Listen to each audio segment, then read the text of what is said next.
Hello friends, my name is Bhavik Mehta. I am a chartered accountant by profession. Friends, notification number 94 oblique 2020 सरकार ने issue कर दिया है। Friends, ये notification में बहुत सारे चेंजेस आए हैं। वन ऑफ द चेंजेस जो है वो जीएसटी रिटर्न फाइल करने के संदर्भ में है, जिसकी जानकारी मैं आपको देना चाहता हूँ। फ्रेंड्स, रूल 86B इंट्रोड्यूस नया किया गया है, जो कि आपका इलेक्ट्रॉनिक क्रेडिट लेजर में रिस्ट्रिक्शन ला रहा है। फ्रेंड्स, चलिए जानते हैं ये रूल 86B क्या है। फ्रेंड्स, रूल 86B ये कहता है कि अगर आपका टैक्सेबल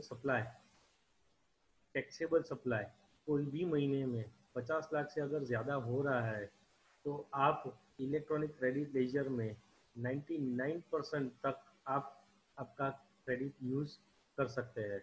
माने आप 1% जो बैलेंस रहता है वो आपको इलेक्ट्रॉनिक कैश लेजर यानी बैंक से भरना पड़ेगा। फ्रेंड्स, इसमें ऐसा है कि अगर आपका टर्नओवर टैक्सेबल 50 लाख से ज़्यादा हुआ तो ये रिस्ट्रिक्शन ट्रिगर हो रहा है। 50 लाख से अगर आपका टर्नओवर कम है, टैक्सेबल टर्नओवर कम है, तो आपको कोई भी दिक्कत नहीं पड़ेगी। फ्रेंड्स, मेरे हिसाब से, मेरी ओपिनियन से, जिनका सीजनल बिजनेस है, समझ लो कि 12 महीने में से अगर आपका टर्नओवर चार चार महीने में एक एक करोड़ क्रॉस कर रहा है, तो आपको ये रिस्ट्रिक्शन लागू होता है। और बाकी के 8 महीने में अगर आपका टर्नओवर 50 लाख से अगर कम जा रहा है, तो आपको ये रिस्ट्रिक्शन ट्रिगर नहीं करेगा।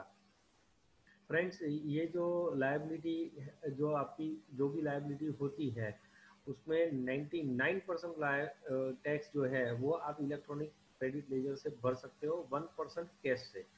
एग्जाम्पल मैं आपको बताता हूँ। जैसे आपका टर्नओवर समझ लीजिए 1 करोड़ रुपया है एक महीने का, उसमें आपका 5% जीएसटी लगता है, 2.5% CGST, 2.5% SGST, तो आपका 2.5 लाख रुपया करके टोटल 5 लाख रुपीज़ आपका टैक्स लायबिलिटी बन गया।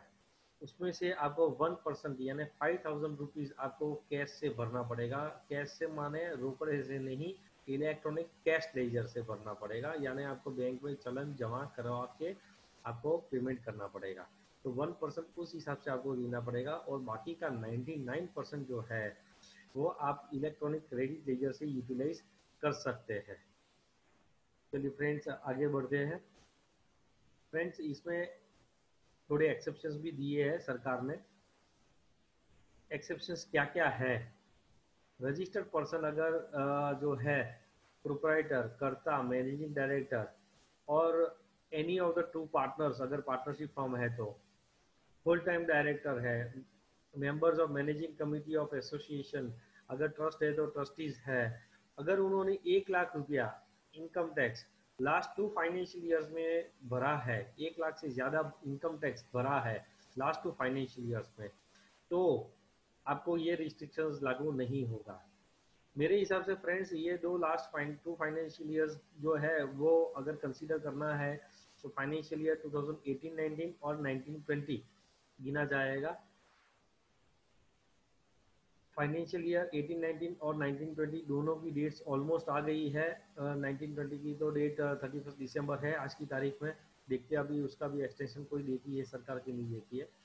पर मेरे हिसाब से फाइनेंशियल ईयर 18-19 और 19-20 में अगर कोई भी मतलब रजिस्टर्ड पर्सन है, या उनका ओनर है, या पार्टनर है, या मैनेजिंग डायरेक्टर है, फुल टाइम डायरेक्टर है, ट्रस्टी है, मेंबर्स ऑफ मैनेजिंग कमेटी है, उन्होंने अगर 1 लाख से ज़्यादा इनकम टैक्स भरा है, तो आपको ये रिस्ट्रिक्शन लागू नहीं होगा, 99% वाला।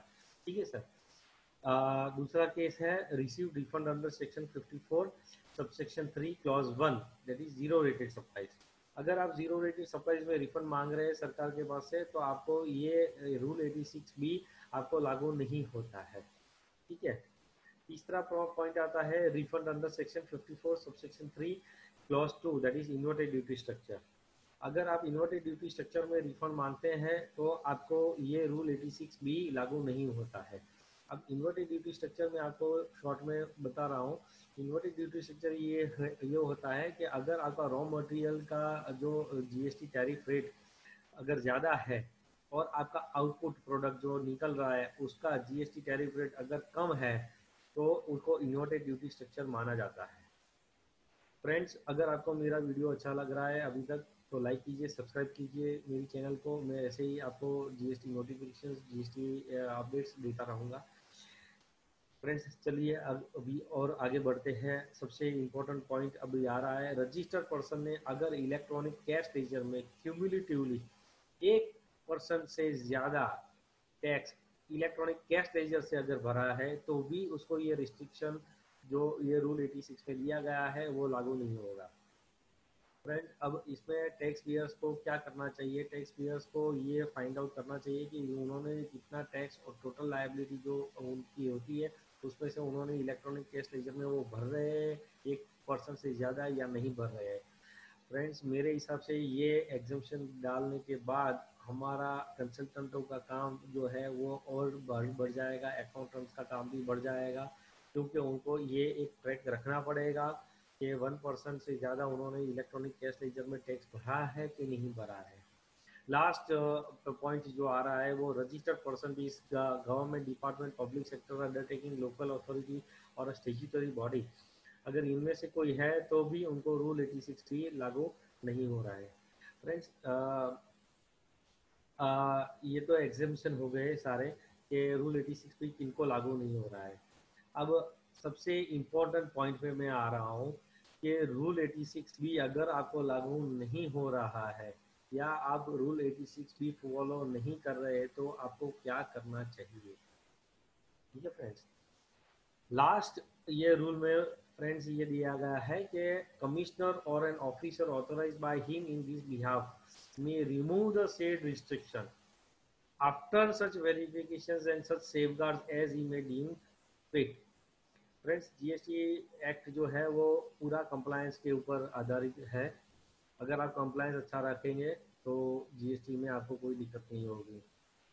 फ्रेंड्स, मेरे हिसाब से अगर आप ये एग्जाम्पशंस जो ऊपर मैंने आपको समझाया है वो अगर आप फॉलो कर रहे हैं तो आपको एक और काम करना चाहिए। वो फॉलो करने से पहले और एग्जाम्पशन लेने से पहले आपको कमिश्नर या ऑफिसर जो भी आपका जुरिडिक्शनल ऑफिसर है उसको एक इंटीमेशन देना चाहिए कि मेरे डायरेक्टर ने या मेरे पार्टनर ने या हमारे ट्रस्टीज ने या मैंने मेंबर्स और मैनेजिंग कमेटी ने इनकम टैक्स 1 लाख से ज़्यादा भरा है पिछले 2 साल में, और आपको इनकम टैक्स की रिटर्न की कॉपी भी जमा करवानी पड़ेगी।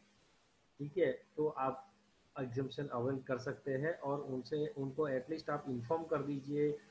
फिर उनका काम है वो वेरिफिकेशन करके आपको वो रिमूवल देते हैं कि नहीं देते हैं, पर आप लेना चालू कर सकते हो और आप मांग सकते हैं उनके पास ये exemption from rule 86 B. Zero rated supplies और इन्वर्टेड ड्यूटी स्ट्रक्चर में भी अगर आप रिफंड क्लेम कर रहे हैं तो भी आप कमिश्नर और ऑफिसर को ये आप अप्रोच कर सकते हैं और ये 86 बी रूल से आपने जो है वो एग्जेम्पशन क्लेम कर सकते हैं।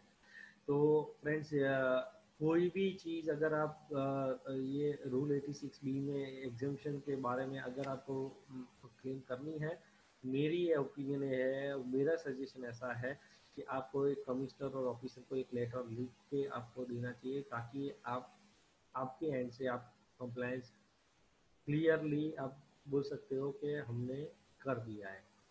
Thank you very much friends. अगर आपको वीडियो अच्छा लगा है तो लाइक कीजिए, सब्सक्राइब कीजिए मेरी चैनल को। Thank you very much, thank you.